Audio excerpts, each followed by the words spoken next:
15 times I appeared before the parole board, and I had served 40 years in the year 2015. I shared something with the parole board that day, I think, that speaks profoundly to how far God had brought me at that time.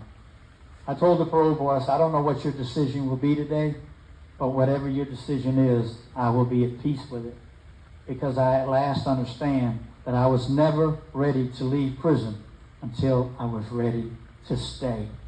That I serve a sovereign God who leads my way and leads me every day, whether it's in a cell block or where it is, but with peace and with joy in my heart.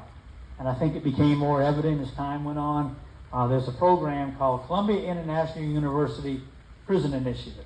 Columbia International University is a well-known Bible college in Columbia, South Carolina. It came up with an idea with SCDC higher-ups to create a Bible college program to bring in college professors, same curriculum that they have on the outside, and handpick 15 inmates a year out of 25,000 at that time in the South Carolina Department of Corrections. Well, I was one chosen in 2017, and the goal was for us to graduate and then be sent out to be basically lights to the darkness and peace to the prison yards. I remember back at that time, what a joyous time it was. It was the greatest 2 years I had in my time in prison, because I was growing closer to God in those Bible studies. The relationship was deepening. My urgency to help others along the way, sharing my stories, sharing the gospel lessons that we were learning along the way. And I look back now and I realized that, I thought the people, the private donors that gave to the CIU program, the initiative, I thought it was, they're giving me an opportunity for an education here. What they were really giving me was an opportunity for a future well beyond prison walls, and to have an impact wherever I continue to walk.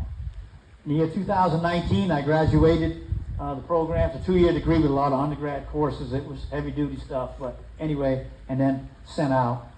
So, but we graduate, and we're allowed to have people come in, friends, supporters, etc., and also news cameras. Pretty big deal when 15 knuckleheads like I once was, I earned a Bible degree and then are sent out as trusted peacemakers under prison yards.